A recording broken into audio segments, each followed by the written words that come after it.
함께 하겠습니다. 여호와께서 붙드십니다.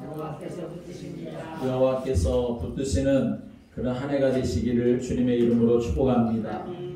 2023년도를 여러분 우리가 하나님의 은혜 안에서 이제 시작을 하게 되었는데, 올 한 해 여러분에게는 가장 좋은 것이 되기를 바라는 것이 있다면 여러분 어떤 소망을 가지십니까? 무엇보다도 하나님의 자녀인 우리들에게는 하나님이 나와 함께 하신다 하는 은혜를 누리는 것이 가장 좋은 것이 됨을 믿으시길 바랍니다. 또 그런 은혜를 여러분들이 풍성하게 누릴 수 있기를 주님의 이름으로 축복합니다. 우리가 오늘 읽은 이 시편 37편의 말씀은 다윗이 쓴 시입니다. 다윗이 노년에 자기의 삶을 뒤돌아보면서 깨닫게 된 인생의 지혜를 담고 있고 또 하나님의 은혜를 담고 있는 믿음의 신앙 고백이 오늘 본문의 말씀입니다. 다윗은 이 시편에서 인생을 짧게 볼 때에는 악한 사람들이 잘 되는 것 같고 또 믿음으로 살려고 하는 사람들이 그 악한 사람들에게 고통을 당하는 것처럼 보이지만 정말 길게 보면 악한 자의 결국은 실패요 멸망이다 라고 말하고 있습니다.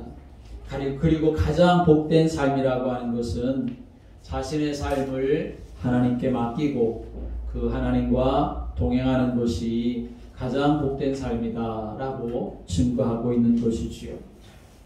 올 한 해 우리가 믿음의 길을 걸어갈 때 주님과 동행하고 또 하나님께 맡기고 여호와 하나님이 나의 목자가 되시니 그분의 음성을 듣고 순종하여 따라가는 그런 은혜가 있게 되기를 주님의 이름으로 축복합니다.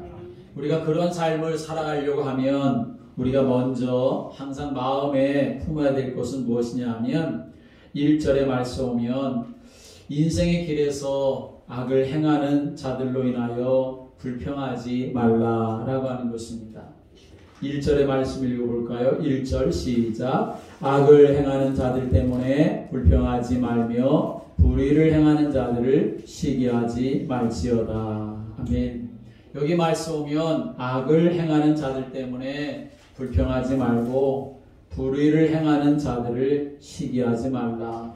다른 말로 말하면 부러워하지 말라라고 하는 말씀입니다. 그런데 사실 우리가 이 말씀을 좀 묵상하면 사실은 참 답답한 그러한 심정일 때가 많습니다. 다윗은 불평하지 말라라고 이렇게 권면하고 있지만 그러나 사실 불평할 만한 일들이 우리의 삶에는 참 많이 있지요. 코로나 상황이 계속 되어지고 있고 또 경제는 점점 어려운 상황이 되어지고 주변에 사람이나 상황이 나를 힘들게 하고 어렵게 하는 일들이 참 많고 어떤 때는 순진하게 하나님 편에 서 있는 것이 정말 이거 어리석은 일이 아닌가 하는 그런 생각이 들 때도 있습니다. 그러나 여러분 이럴 때일수록 우리의 마음을 잘 지켜야 하고 하나님이 성령으로 역사하시기를 구하여야 되는 줄을 믿으시기 바랍니다. 악한 마귀는 이런 것들을 통해서 성도들의 믿음을 흔들어 놓기 때문인 것이지요. 그래서 다윗은 오늘 본문에서 불평하지 말라라고 하는 것을 계속 되풀이해서 말하고 있습니다. 1절의 말씀에도 불평하지 말며 시기하지 말지어다 라고 말하고 7절 말씀에도 불평하지 말지어다 라고 말하고 8절 말씀에도 분을 그치고 노를 버리며 불평하지 말지어다 라고 말합니다. 함께 하겠습니다. 불평하지 말지어다. 왜 불평하지 말아야 할까요? 그것은 불평하는 것을 통해서는 아무것도 해결되지 않고 오히려 악만 만들기 때문이다 라고 하는 것입니다. 언젠가 여러분들에게 한번 말씀드린 적이 있는데 미국의 조지 부시가 대통령이 되었을 때에 그때 그 미국 역사상 최초로 흑인이 국무장관이 된 일이 있었습니다. 그 사람은 누구냐 하면 바로 콜린 파월이라고 하는 장관입니다. 이 사람은 어릴 적에 빈민가에서 그렇게 살던 빈민가 출신의 장관입니다. 평범하게 집안 살림이 좋지 않으니까 이 사람은 이곳 저곳에서 아르바이트처럼 일을 해야 되는 그런 때가 있었습니다. 한 번은 아르바이트를 하는 공장에 일을 가게 되었는데 어느 날 다른 인물들과 함께 이 사람은 무슨 일을 했냐면 공장 주변에 또랑을 파는 일을 하게 되었습니다. 뭐 대단한 일이 아니지요. 그냥 또랑 파는 일 하루 일당에서 버는데 그런데 자기 혼자만이 아니라 여러 명이 그 작업에 투입이 되었습니다. 그런데 그때 일을 하다가 한 사람이 일하는 걸 멈추고서는 그 삽에다가 자기의 몸을 기댄 채 오히려 계속 불평을 했습니다. 내가 이 일밖에 할 사람이 안 되냐고, 또 이런 일을 시키면 좀 그래도 임금이라도 좀 많이 주지, 그렇게 하지 않으면서 이런 일을 시킨다고 계속 불평을 하고 있었습니다. 그런데 그 옆에는 그런 소리를 듣고 있지만 묵묵하게 도랑을 파는 사람이 있었습니다. 그러면서 그 사람은 계속 일을 하면서 이렇게 말합니다. 그래도 우리가 일할 수 있다고 하는 것이 얼마나 감사한 일이냐라고 하면서 그 사람은 계속 묵묵하게 열심히 도랑을 파고 있었습니다. 얼마 한참 지난 후에 다시 또 그 공장에 아르바이트를 하러 갔을 때 여전히 그 삽에다가 몸을 기댄 채 불평하고 있는 그 사람은 또 그 일을 계속하고 있었지만, 그러나 그 도랑을 파다가도 우리가 이러한 일을 할 수 있다는 것이 그래도 얼마나 감사한 일이냐라고 하면서 열심히 일을 했던 사람은 도랑 파는 일을 하는 게 아니라 지게차를 운전하는 일을 하고 있었던 것을 보게 되었습니다. 한참 시간이 지난 후에 이 콜린 파월이 또다시 그 공장에 아르바이트를 하러 갔는데, 그런데 보니까 삽에 몸을 기댄 채 불평하던 그 사람은 원인 모르는 병을 앓아 장애가 생겨서 그 공장에서 쫓겨나게 되었고, 열심히 도랑 파던 일을 하던 그 사람, 그래서 지게차를 운전하던 그 사람은 그 회사에 임원이 되어 있는 모습을 보게 되었습니다. 이런 사건을 겪었던 이 파월은 인생의 큰 교훈을 얻게 되었던 것이죠. 어떤 일이든지 불평하지 아니하고 감사함으로 그 일을 하게 되어야 한다는 교훈을 얻었던 이 파월은 결국 그 사람도 그런 인생을 살면서 미국의 국무장관에 이르는 그러한 일을 갖게 되었던 것이요. 여러분, 어떻게 사는 것이 지혜로운 삶이겠습니까? 다윗은 오늘 본문에서 악한 자는 반드시 망한다 라고 하는 것을 알고 너는 의로운 길, 하나님의 길을 걸어가라 라고 권면하고 있는 것이지요. 오늘 이 시편 37편의 주제가 바로 그런 말씀입니다.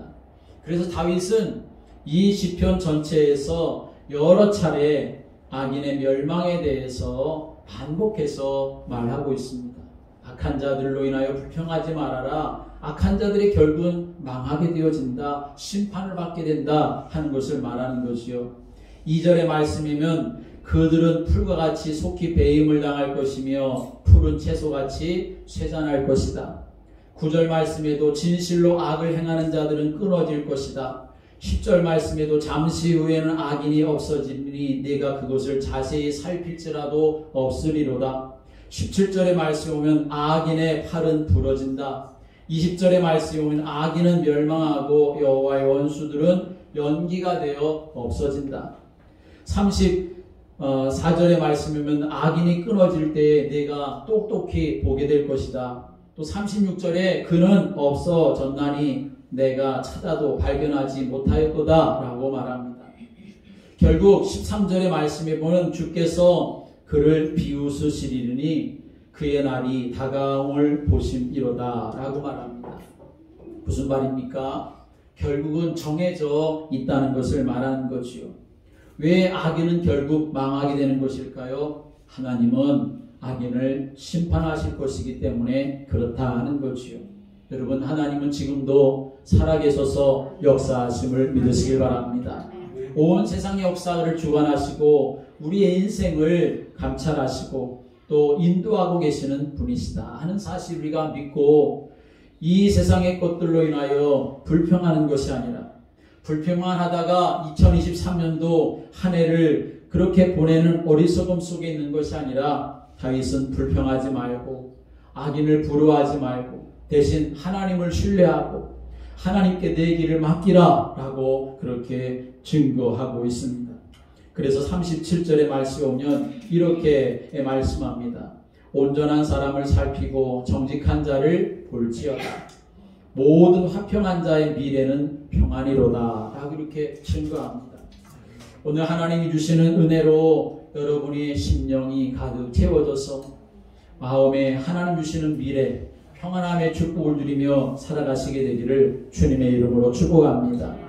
왜냐하면 오늘 다윗은 본문에서 하나님께서는 우리 사람의 걸음을 정하시는 분이시기 때문인 것을 알고 있었기 때문에 그렇습니다. 23절의 말씀에 여호와께서 사람의 걸음을 정하신다 라고 이렇게 말씀하고 있지요.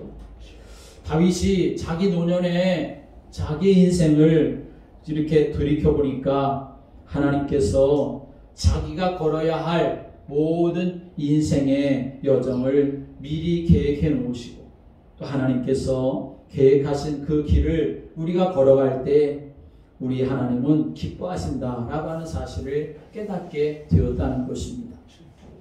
여러분, 그러면 우리는 하나님께서 사람이 걸어가야 할 그러한 인생길을 정해놓으셨다라고 이렇게 말씀하는데 그럼 우리는 아무것도 안 해도 되느냐? 그런 말이 아닙니다. 여기서 하나님께서 우리의 걸음을 정해놓으셨다라고 이렇게 말씀하고 있는 의미는 뭐냐 하면 명하다, 세우신다, 적절하게 하신다, 지도하신다 라고 하는 의미를 담고 있는 것입니다. 하나님이 우리 인생을 로봇처럼 만들어 놓지 않으셨습니다. 우리가 하나님 안에서 풍성하고 복된 삶을 살아갈 수 있도록 자유의지를 허락해 주신 것이지요. 그래서 이것을 가지고 하나님의 은혜 안에서 우리가 걸어갈 때에 하나님은 그 인생을 복되게 하시는 것입니다. 하나님이 우리의 걸음을 정하셨다라고 하는 이 말의 의미는 뭐냐 하면 말씀드린 것처럼 이제 명하신다, 세우신다, 적절하게 하신다, 지도하신다 라고 하는 이 말씀은 우리 삶의 여정은 하나님의 인도하심 속에 있다, 하나님의 통제하심 속에 있다라고 하는 의미를 담고 있는 것입니다. 그러므로 우리가 올 한 해 믿음의 삶을 살아갈 때 우리의 삶이 하나님의 통제 안에 있음을 알고 하나님의 인도함을 받으며 삶을 살아가는 인생이 복된 인생이 된다는 사실을 우리가 알아야 하는 것이지요. 그래서 잠언서 16장 9절에 이렇게 증거합니다. 사람이 마음으로 자기의 길을 계획할지라도 그 걸음을 인도하시는 분은 여호와시다 라고 이렇게 증거하고 있지요. 우리가 자기 나름대로 인생을 잘 살아보려고 계획도 세우고 또 결심도 하고 또 노력도 하지요. 그러나 그런다고 해서 우리 인생이 우리가 계획한 대로 내가 결심한 대로 그렇게 다 되느냐? 결코 그렇지 않습니다. 왜냐하면 보이지 아니하는 하나님의 손길이 우리의 걸음을 인도하고 계시기 때문인 것입니다. 마치 이것은 뭐와 같은 거냐? 이제 어린아이가 엄마와 함께 공원에 산책을 하러 가는 것과 다른 것이 아니지요. 아이는 산책길에 자기가 하고 싶은 대로 막 뛰어놉니다. 엄마와 함께 산책을 하면서 공원에 가서 놀면서 자기가 가고 싶은데 가서 이것저것 만져보고 이것저것 구경도 하고 또 뛰어놀기도 하고 놀이터에서 놀기도 하고 그렇게 편안하게 할 수가 있는 것이요. 엄마는 뭐 합니까? 그 옆에서 그 아이를 계속 지켜보는 것이지요. 지켜보면서 잘 놀고 있는지 혹시 뭐 위험한 상황은 아닌지 그렇게 지켜보다가 자동차가 뭐 달려오거나 아니면 개가 달려오거나 그러면 뭐 합니까? 당장 쫓아가서 그 아이의 손을 잡아 끌든지 아니면 그것을 막아 보호해 주든지 하는 일을 하게 되는 거죠. 위험한 길을 갈 때는 안 돼, 거기 가면 안 돼, 그렇게 가르쳐 주기도 하는 거지요. 다른 길로 가면 그래서 잘못될까봐 쫓아가서 그 아이의 손을 붙잡고 그리고 다시 끌고 와서 여기서 놀면 돼 라고 이렇게 말하는 것이지요. 그러다 다 놀면 안전하게 그 엄마는 아이를 데리고 자기의 집으로 돌아옵니다. 그와 마찬가지로 하나님이 우리의 걸음을 정하셨다라고 하는 의미는 바로 이런 의미가 되어지는 것입니다. 오늘 여러분, 하나님 안에서 우리가 믿음의 길을 걸어갈 때 하나님이신 은혜와 은총을 여러분들이 풍성하게 누릴 수 있게 되기를 주님의 이름으로 축복합니다. 요즘은 자동차마다 다 내비게이션이 다 갖추어져 있습니다. 많은 사람들이 옛날엔 다 지도책 가지고 그걸 보면서 내가 가야 할 곳을 찾아갔지만 지금은 차에 타면 내비게이션에다가 자기가 할 목적지를 입력해 주기만 하면 목적지까지 얼마나 그렇게 잘 인도를 해주는지 알 수가 없습니다. 목적지까지 얼마나 걸리는지 어떤 길로 가야 되는지 아주 상세하게 그렇게 안내를 해주지요. 그래서 운전을 시작하면 이리로 가라고 저리로 가라고 계속 안내를 해줍니다. 그런데 운전자가 자기 마음대로 지시하는 대로 가지 아니하고 경로를 바꾸어서 자기 마음대로 가면 금방 알아차리고서는 경로를 이탈했다고 경로를 다시 시작한다고 그렇게 알려줍니다. 결코 화를 내는 법이 없습니다. 사람 같으면 그래 네 마음대로 가봐 그렇게 할 수도 있겠지만 내비게이션은 늘 친절하게 새로운 경로를 그렇게 보여주는 것이죠. 우리 하나님은 바로 그런 하나님이 아닌가 하는 그런 생각을 해볼 수 있습니다.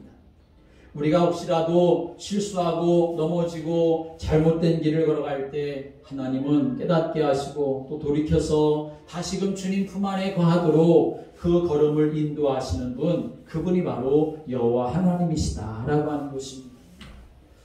여러분, 경우의 수라고 하는 말을 들어보셨을 것입니다.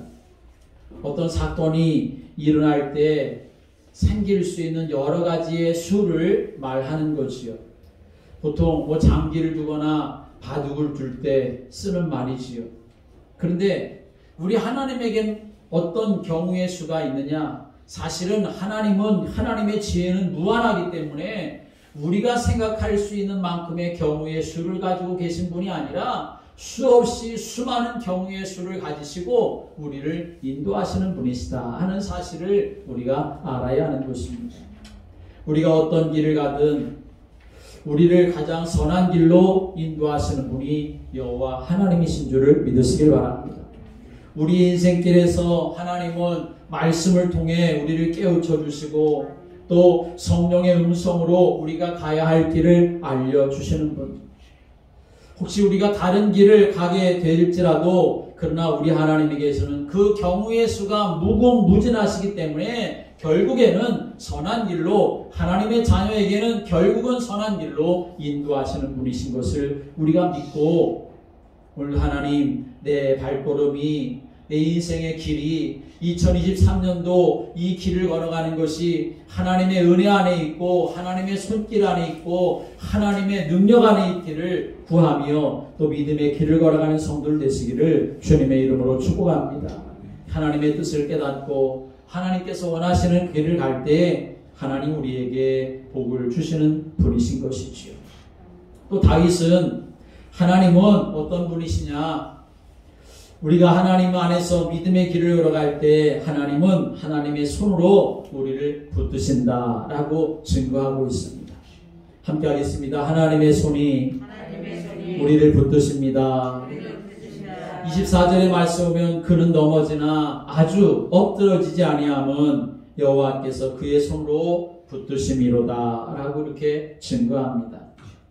여러분, 하나님의 백성이 인생의 길을 걷다가 넘어지기도 하지만 그러나 결코 완전히 엎드러지는 것이 아니라는 사실을 우리가 알아야 합니다. 그 이유는 넘어질 때 하나님께서 하나님의 능력의 손으로 붙들어 주고 계시기 때문입니다. 우리가 여기서 오늘 주목해야 될 중요한 말씀이 있습니다. 그 말씀은 뭐냐 하면 함께 하겠습니다. 넘어지나 아주 엎드러지지 않는다.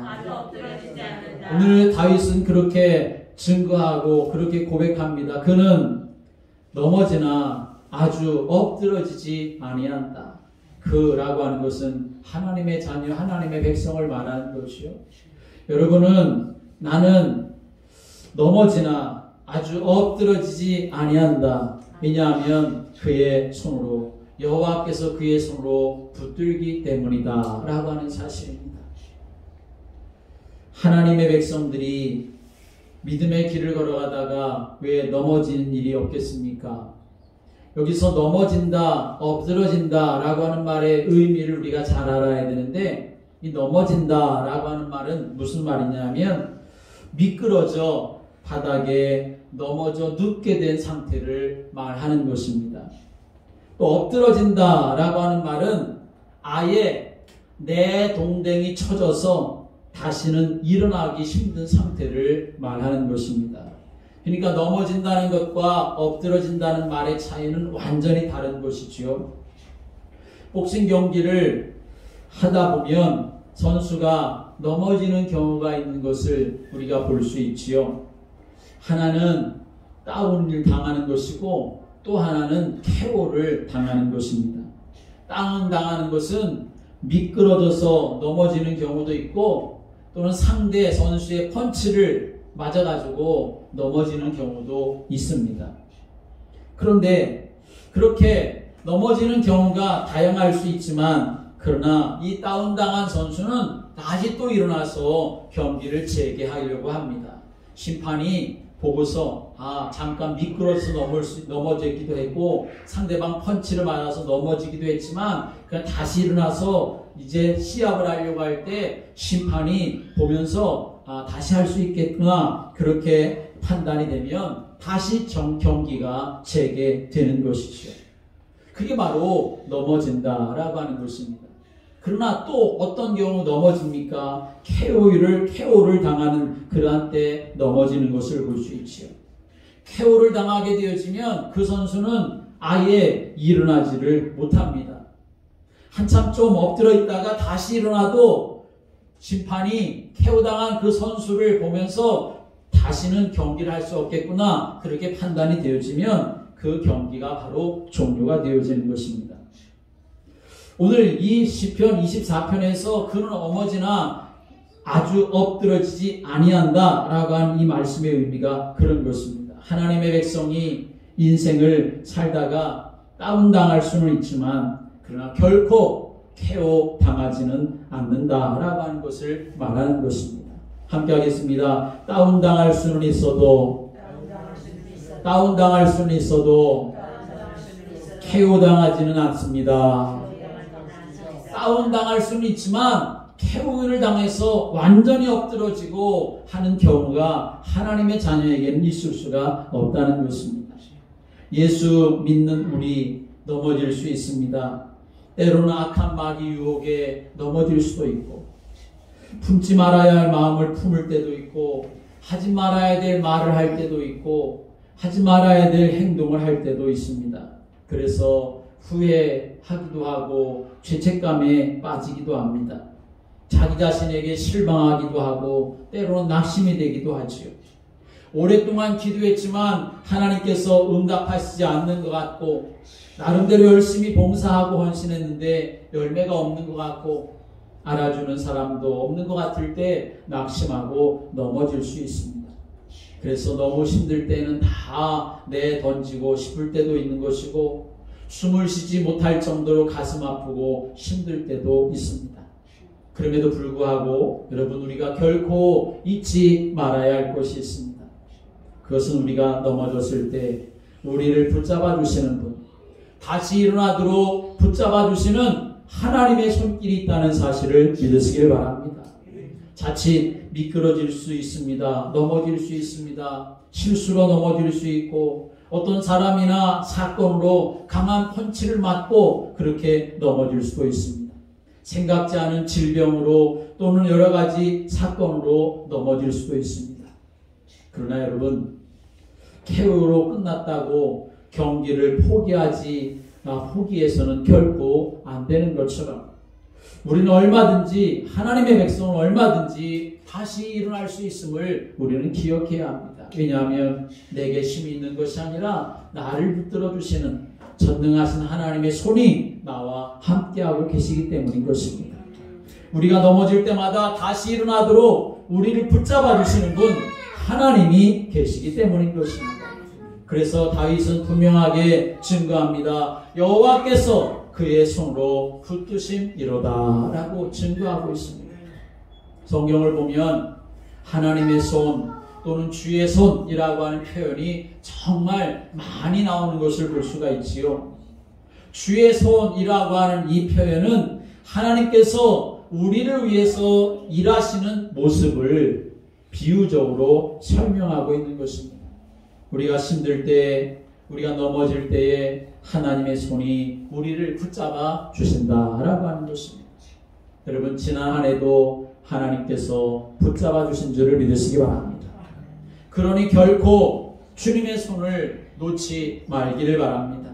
전능하신 주님의 손을 붙잡고 이제 새로운 새해도 하나님께서 나를 붙드시며 내 걸음을 정하시고 내가 그분의 인도하심을 따라 삶을 살아가겠노라고, 여호와는 나의 목자시니 내게 부족함이 없으라고 그렇게 고백하며 하나님을 바라보고 하나님과 동행하는 그런 믿음의 삶이 되시기를 주님의 이름으로 축복합니다. 기도드리겠습니다.